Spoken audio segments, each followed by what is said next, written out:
Hello and welcome to the fourth edition of Networking Not Working Live here on Facebook, also on YouTube. And for those of you who want to catch up later, just come right back to this page and you can watch it all over again once we've finished. Okay, so what's today's topic? It's all about getting value for money when you're attending those live networking events. Quite a few of you have written in actually and have asked, you know, what's the value of going to a weekly meeting? What's the point in signing up for, you know, 3, maybe 4 different local networking events? How do you get the value out of that? Because it can take up, as we'll find in a later webinar, it can actually account for quite a lot of money coming out of your bottom line. So today is really all about how you get value for money. And I want to start by saying the best way to work the room is never work the room. Don't be one of those people that turns up an event with a handful of cards and spying your first victim that you're going to go and tell them exactly all about your business, try to make a sale, work on helping them understand your business really well, and then move on to the next person. Excuse me. That's not what the professionals do, and that's what hopefully after today's session you'll never do again either, if you've ever been guilty of that. So we're going to jump right in. There's 5 steps that you need to, hold on, get that in the camera. There's 5 steps that you really need to think about when working the room. And the way I like to think about working the room is there anybody there that I know that I need to go and say hello to and continue building a great relationship with? Or are there some new people that I really would like to get to know so that I can see if I can help them in some way? It's, you know, it's all related back to the very first webinar when we talked about networking is all about seeing who you can help. And that's my mindset when I enter a room, whether that's for a conference or a family celebration. It really doesn't matter.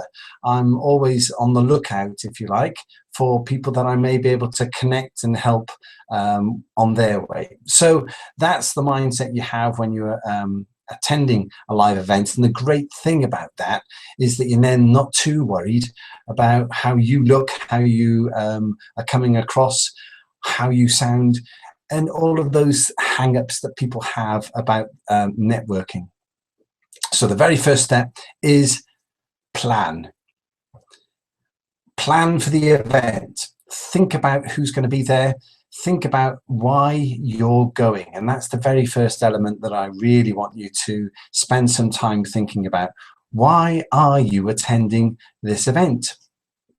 Now, there's a much bigger networking strategy piece that you probably want to do some spend some time thinking about, but just in terms of this next event, work out for yourself, why are you going? Now, absolutely there will be some social element to it, and in fact there are probably more opportunities for social networking events than there are for business networking events, but you know, that's a very valid reason to go. I just want to get out. So if you work at home on your own, or you work in a very small office, or even if you work in one of those massive offices where nobody speaks to each other, then networking events can be a great opportunity to go out and connect with some fellow human beings and have some conversations. So never underestimate the value of a social aspect of networking. It could be that actually there is someone specific there that you would really like to meet, and that's a great reason to attend a whole event just to meet one person, because the likelihood is, even if you met 50 people at an event, you probably, the laws of average would suggest that you may only come away with one good prospective long-term relationship from that meeting anyway. So having somebody that you're very specifically focused on intending to meet, if you like, is a good idea. So in terms of our planning, we really want to know why.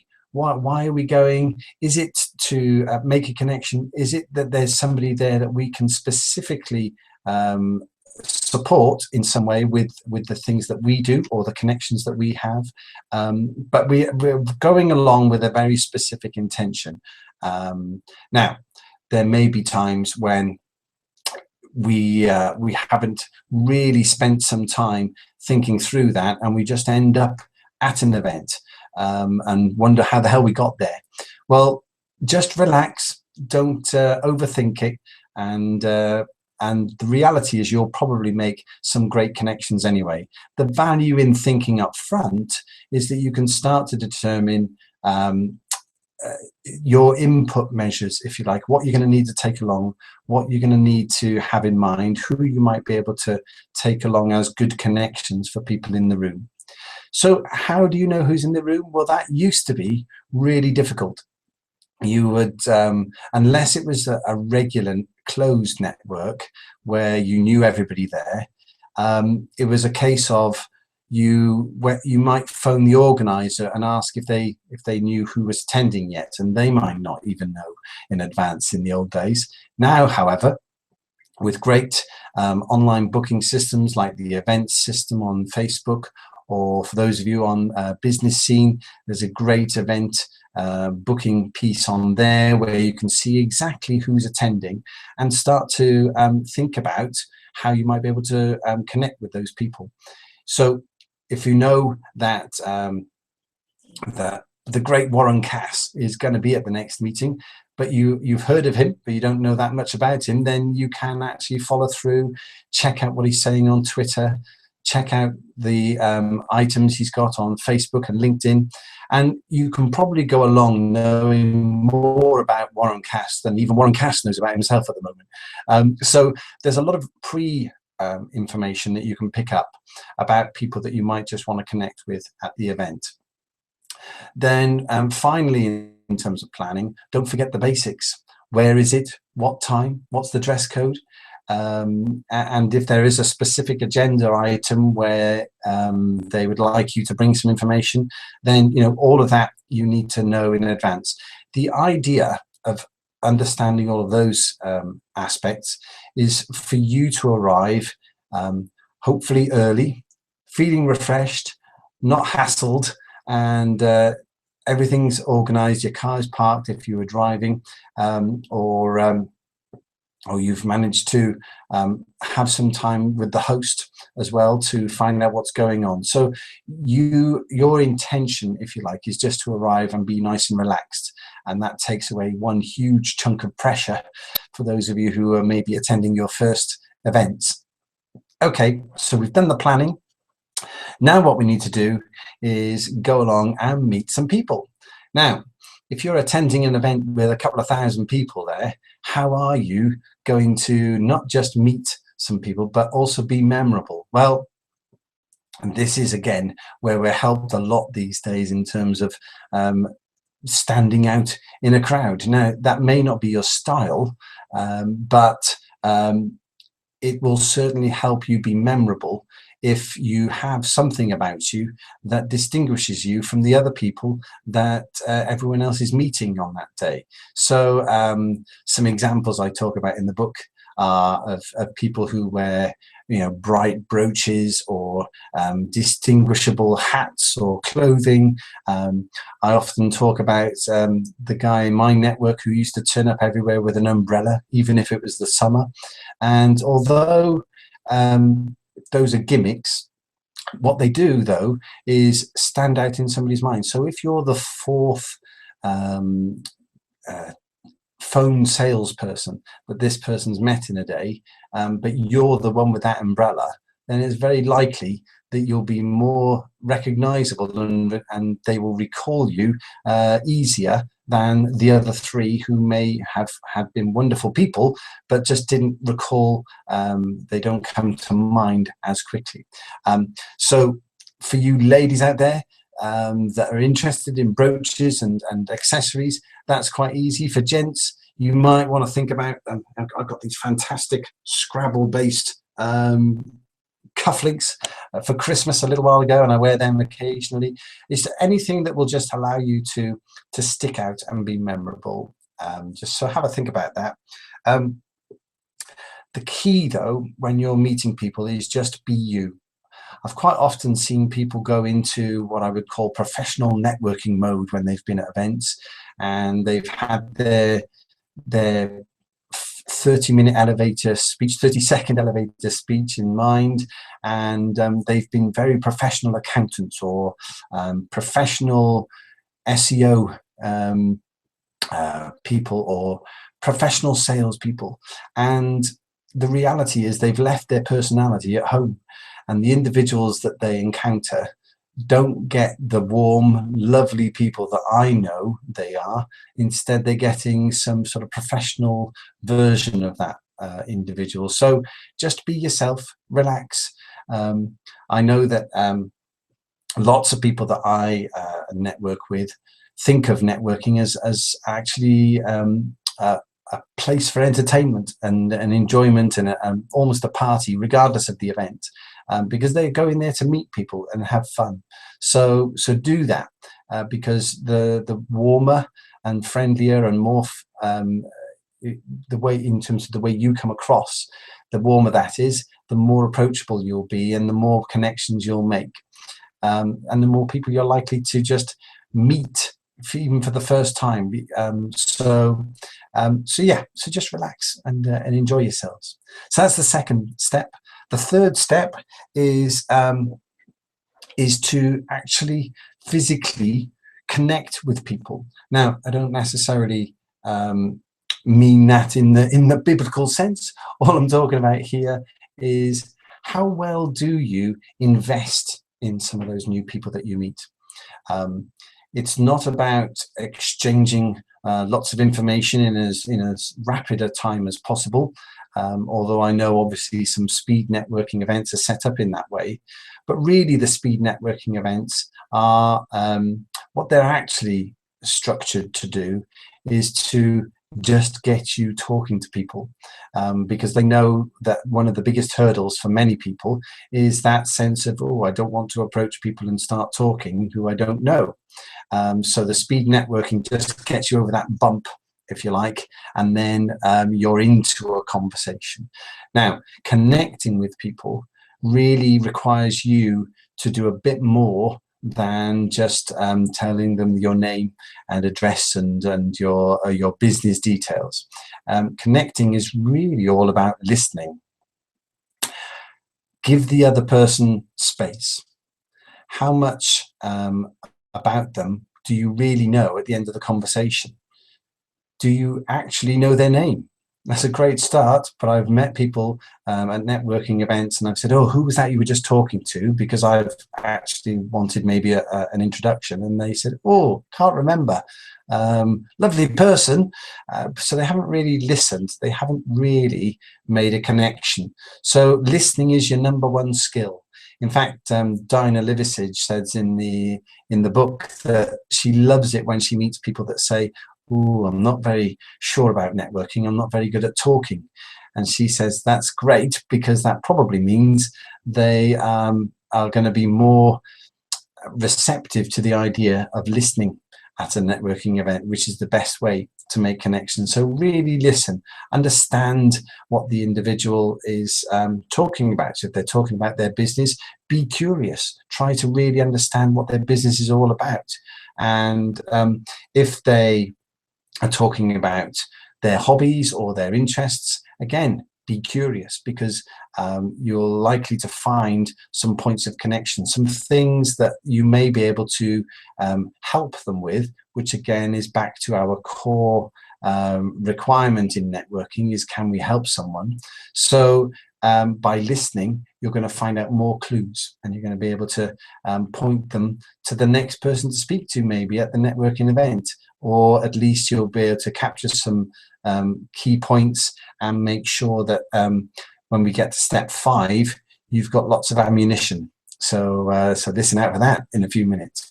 Okay, so that's what we're doing with the connection. We're listening, we are maybe disclosing a few points about ourselves. There's nothing worse than meeting someone and they're effectively a closed book, because you really don't feel that you've made a connection at all.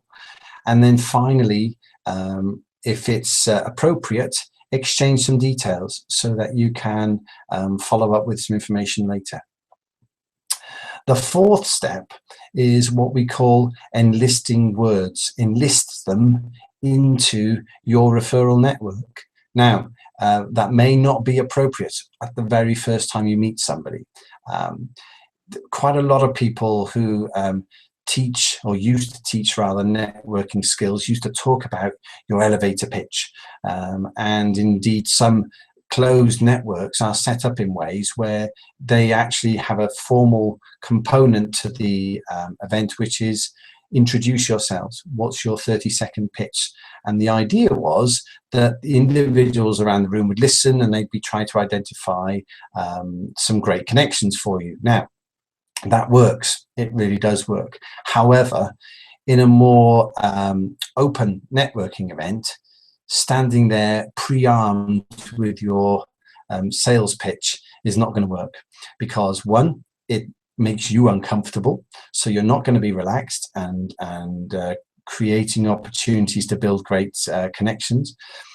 You're likely to come across as a salesperson who's really only focused on your business, and you're likely to come across as somebody who's not interested in the individual you're speaking to. So having, or rather leading to the point of enlisting people through your sales pitch, if you like, is a useful thing to have in your back pocket if you are asked. But it's not something that you want to be just sharing with everybody that you meet at networking events, because very quickly you'll run out of things to say and people to meet, and you will have used up lots of great opportunities to connect with people who would potentially be able to really help you in your business had you not already blown it by coming across as a pushy salesperson.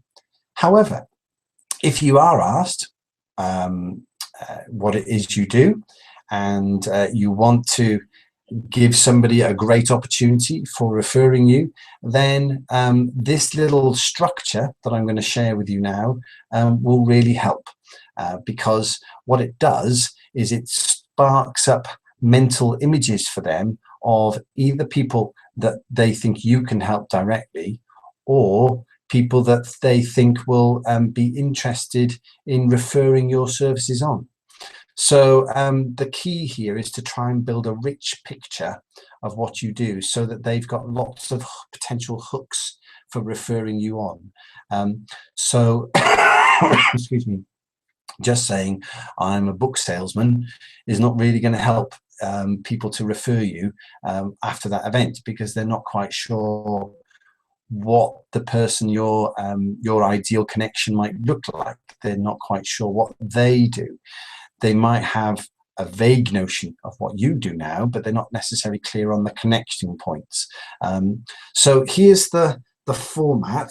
I'd like you to, if you've got a pen and paper, just jot this down, because it'll give you some things to think about after the webinar today. So start with, I specialize in, and from there you're going to work on to I work with, helping them to, and then you're going to finish with an example. So to recap, I specialize in, so that's all about what you do. I work with, so now you're starting to give them idea of the people that you might want to be connected to. So I work with, helping them to, so that gives a sense of the value that you're creating, and that also gives the other person the impression that that's really important to you, which of course it should be if you're in business for yourself. And then an example is just going to build on that and give them lots of great extra hooks on how to do that. So I've got a couple of examples in the book here I wanted to just read out, just to consolidate this one for you and give you some really good examples. So the first one is, I specialize in increasing profit for small retail businesses. So I've now got in mind, I'm helping the other person to start to identify some people that, or some businesses that they may be able to help refer me on to. I work with busy shop owners and help them reduce costs and expand their local market. So there's lots of little hooks in there. Somebody that they know is maybe wanting to expand, or somebody, a shopkeeper they know who's been talking about how costs seem to be escalating. For example, I've been helping a local picture framing business owner to double profits over the last year through product, excuse me, through product diversification and opening up new digital media channels. Just one Twitter campaign brought in 15% more customers.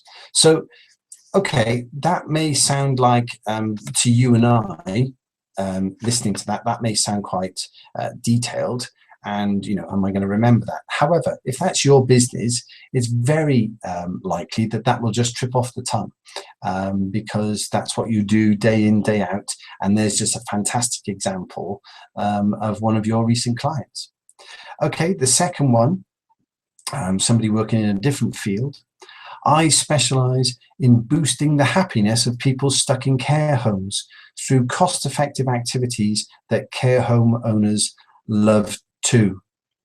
So this is someone who's working in a different area, but the passion that they have for their work should be coming through in that opening sentence. I provide in-house art and craft sessions for the residents to help them gain a sense of accomplishment and camaraderie, adding to the variety of activities provided by the care home owners. So what the individual's sharing there is that care home owners have a very specific challenge that maybe they don't talk about all the time, but you're now helping the person that you're sharing these words with, if you like. You're helping them understand some of the challenges that care home owners have, and how your business, your proposition helps solve that problem. For example, one care home I work with has residents with severe mental health issues that mean they don't normally interact with others. We ran some card making sessions which engaged many of the residents for the first time in months. So quite a detailed example there. And again, you may think that that might overwhelm the individual that you're trying to work with there. But actually, if it comes across in a very natural way and you're just sharing what you do in your business, it will help the other person start to create some images and actually bring some very specific people to mind. Now, they may not recall them immediately, but here's the great point at which you might want to give them your business card, and they may well jot down a quick note and get back to you later with a referral. But remember, you're only sharing that type of information when you've been asked for it.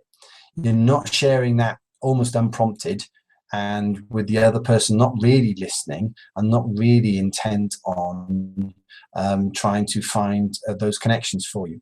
So all you are trying to do with that sort of structure is give them lots of ideas, and also it gives you a great opportunity to share what is your passion and the real value that your business adds. So that's all about enlisting words.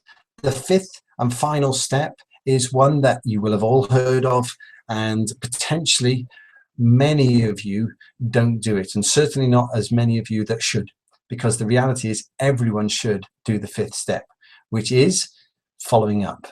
Following up, probably the most disregarded activity, but the thing that actually makes all of the other steps actually valuable.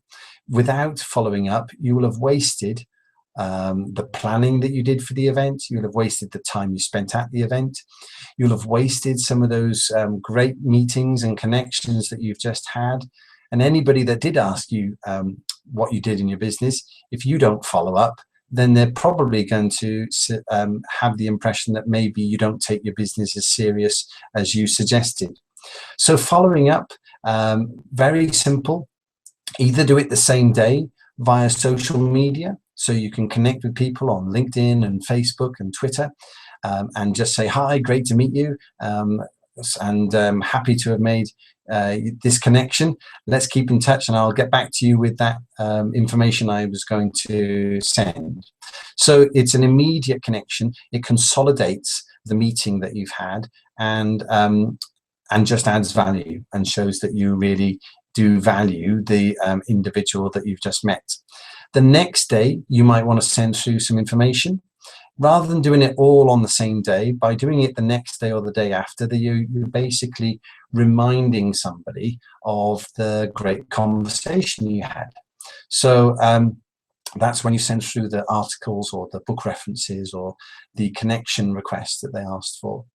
And then sometime further down in time, you might want to, well, almost certainly will want to set up a follow-up meeting, a one-to-one where you can sit down over a coffee or whatever and make a better connection, because quite often these large networking events, all the conversations can sometimes seem to just merge into one, and the noise levels might mean that you haven't quite caught what it is that an individual does.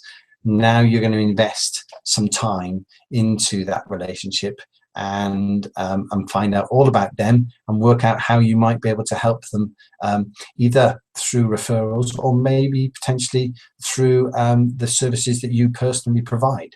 So follow up, absolutely critical. Don't miss it at your peril, because that's where the professionals really start to distinguish themselves, differentiate themselves in this process.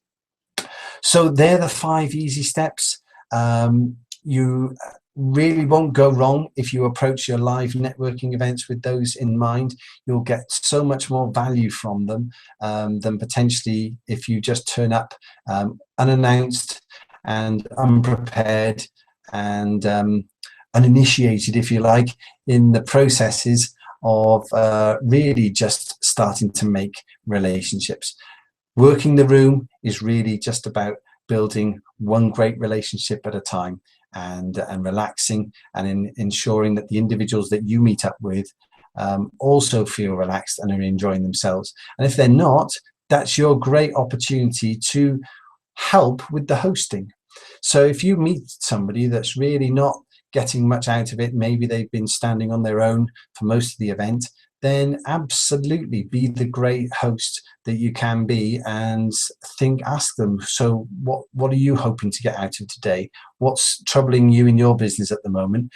Okay, let me see if I can introduce you to a few people and hopefully get you started here, because this network needs you.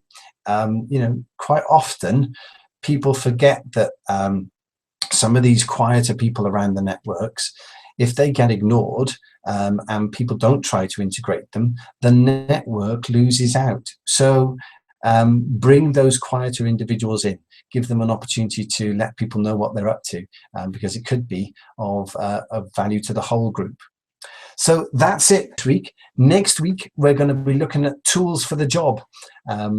All the different social media and online tools that are available these days, all of them can absolutely exponentially, if you like, improve the value of your networking and increase the rate at which you're making connections. I know that just a few years ago, I was able to introduce a client of mine to, I think it was 12 target customers that they would have, that they would ideally like to talk to. We were able to do all of that within about half an hour, working on through LinkedIn. So next week we're going to look at Facebook, look at LinkedIn, look at Twitter, look at Google+, and just get a high level overview of each of those tools and how they can help you with your networking. Until then, have a great week. If you're attending any events this weekend, whether they're business or social, think about how you can make those great connections and start building the network that you need for the rest of your life. Okay, have a great week. I'll see you next time. Cheers.